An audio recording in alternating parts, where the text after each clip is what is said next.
Panorama group, जो सोचता है वो करता है। आपके अपने सपनों का आशियाना। नमस्कार, भारत लाइव देख रहे हैं आप। भारतीय जनता पार्टी अपने संगठन को मजबूत करने के लिए 2025 की रणनीति बनाने के लिए बहुत तरह के बदलाव अपने बिहार विंग्स में कर रहा है, लेकिन क्या वो सफल हो रहा है? क्या भारतीय जनता पार्टी के हर एक कदम दिल्ली से जो हैंडल होते हैं वो बिहार में सफल है? एक तरीके से कहा जाए तो कुछ हद तक सफल है, और भारतीय जनता पार्टी कुछ जगहों पर फिसड्डी साबित हो जाती है। कैसे? बिहार में लोकसभा 2024 के चुनाव के बाद बीजेपी ने अपना प्रदेश अध्यक्ष बदल दिया।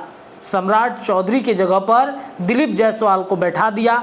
दिलीप जायसवाल को बैठाने के पीछे की वजह भी कुछ और थी। बिहार में एक जाति समुदाय को भी टारगेट करने की कोशिश भारतीय जनता पार्टी करता रहा है। पूर्व में भी उनके समाज से आने वाले एक बड़े नेता को, अब सांसद हैं वर्तमान में, उनको बैठाया गया था। क्या सम्राट चौधरी ने 2024 में वो कमाल नहीं दिखा पाए जिसकी तलाश भारतीय जनता पार्टी को थी, और इस वजह से प्रदेश अध्यक्ष का पद सम्राट चौधरी से छीन लिया गया। दिलीप जायसवाल को बैठाया गया। अभी वर्तमान में वो मंत्री भी हैं, लेकिन क्या दिलीप जायसवाल भी बीजेपी के टारगेट को पूरा कर पाने में असमर्थ हो रहे हैं? क्या दिलीप जायसवाल की भी कुर्सी दिल्ली के हाई कमान के नज़र में जाकर चुभ गई है?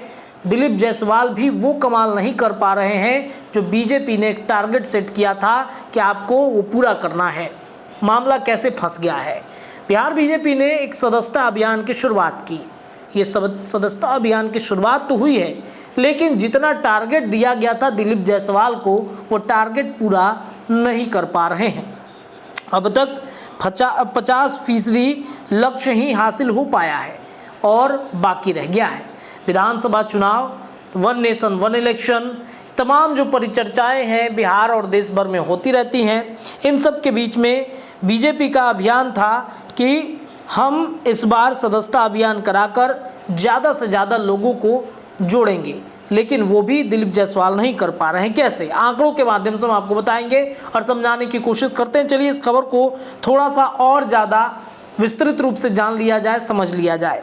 बताया आपको कि बिहार बीजेपी काफ़ी ज़्यादा इन दिनों चुनौतियों से जूझ रही है। इसके अलावा सदस्यता अभियान अभी तक 50% का लक्ष्य जो है वो हासिल नहीं कर पाई है।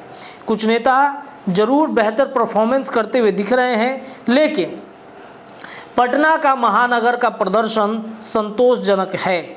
आपको बताएं कि 15 अक्टूबर तक लक्ष्य पूरा करने का ये पूरा दिया गया था एक टारगेट, लेकिन अभी तक मात्र जो इसमें बनाए गए हैं सदस्य, वो ऑनलाइन 38 लाख से अधिक सदस्य बनाए गए हैं, ऑफलाइन 15 लाख से अधिक सदस्य बनाए जा सके हैं।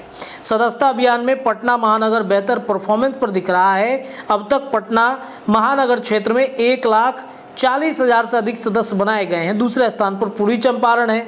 पूर्वी चंपारण जिले में 1,34,000 से अधिक सदस्य बनाए जा चुके हैं, जबकि तीसरे स्थान पर पश्चिम चंपारण है, जहां 1,25,000 के आसपास सदस्य बने हैं। बिहार में व्यक्तिगत तौर पर मधुबनी के विधायक और पूर्व मंत्री राणा रणधीर सिंह सबसे आगे चल रहे हैं। 50,000 से अधिक सदस्य अब तक बन चुके हैं। दूसरे नगर पर विकास मंत्री बांकीपुर विधायक नितिन नवीन है, जो 45,000 के आसपास सदस्य उनके माध्यम से बने हैं। तीसरे स्थान पर रक्सौल विधानसभा क्षेत्र है। रक्सौल विधायक प्रमोद सिंह 40,000 से अधिक सदस्य बनाए जा चुके हैं। जानकारी के अनुसार 15 अक्टूबर तक लक्ष्य पूरा नहीं होने की स्थिति में केंद्रीय नेतृत्व डेडलाइन को बढ़ाने की तैयारी कर रहा है। ऐसे में संभव है कि 15 दिन का अतिरिक्त समय मिल सकता है। ऐसा इसलिए कि समय के अंदर लक्ष्य को पूरा नहीं किया जा सका। तो क्या दिलीप जायसवाल ने टारगेट फेल कर दिया है बीजेपी का? क्या दिलीप जायसवाल रडार पर आ गए हैं? वैसे भी दिलीप जायसवाल पहले भी रडार पर आ चुके हैं, जब मंत्रिमंडल विस्तार को लेकर मीडिया में सबके सामने आकर बयान दे दिया कि जल्द ही बिहार में मंत्रिमंडल विस्तार होगा। लेकिन मैं हमेशा से आप सभी दर्शकों को बताते आ रहा हूं कि बिहार में मंत्रिमंडल का फैसला, ट्रांसफर पोस्टिंग का फैसला, अधिकारियों को इधर से उधर करना हो या कोई बड़े फैसले लेना हो, वो एक अड़े मार्ग में बैठा राजा ही सब कुछ निर्धारित करता है। और वही राजा ये डिसाइड करता है कि बीजेपी मेरे साथ रहेगी या हम बीजेपी के साथ रहेंगे। तो दिलीप जायसवाल कौन होते हैं ये बोलने वाले कि बिहार में मंत्रिमंडल विस्तार पर सब कुछ फाइनल हो गया है, और इस वजह से नीतीश की नाराजगी बढ़ गई थी। और आपने देखा कि रातों रात दिलीप जायसवाल को बीजेपी ने दिल्ली बुलाकर समझा दिया अच्छे से कि आपको मंत्रिमंडल विस्तार पर कुछ नहीं बोलना है, जो नीतीश कह रहे हैं जिसे मंत्री बनाएंगे उसे ही रखा जाएगा, यहाँ चलती तो सिर्फ नीतीश कुमार की ही है। और अब देखिए दिलीप जायसवाल का एक और टारगेट फेल कर गया है, तो क्या उनकी कुर्सी खतरे में है, ये आने वाले वक्त में देखना बड़ा दिलचस्प होगा। फिलहाल के लिए इतना ही। देखते रहिए भारत लाइव, खबरें आपको यहाँ से लगातार मिलेंगी। धन्यवाद। पनोरमा ग्रुप, जो सोचता है वो करता है। अगर ये वीडियो पसंद आई और वह बिहार के राजनीति और बिहारियत से सरोकार रखेनी तो सब्सक्राइब बटन दबा के चैनल के सब्सक्राइब कर ली। ओजे एगो घंटी बा, ओकरा बटन दबा देला से कुल सटीक और मारक खबर रुआ मुफ्त में मिल जाई। अगर रुआ पत्रकारिता के हमनी के नया प्रयोग में सहयोग कर चाहतानी तो ज्वाइन बटन दबा दी। पेटीएम नंबर नोट कर ली 9386816700। धन्यवाद।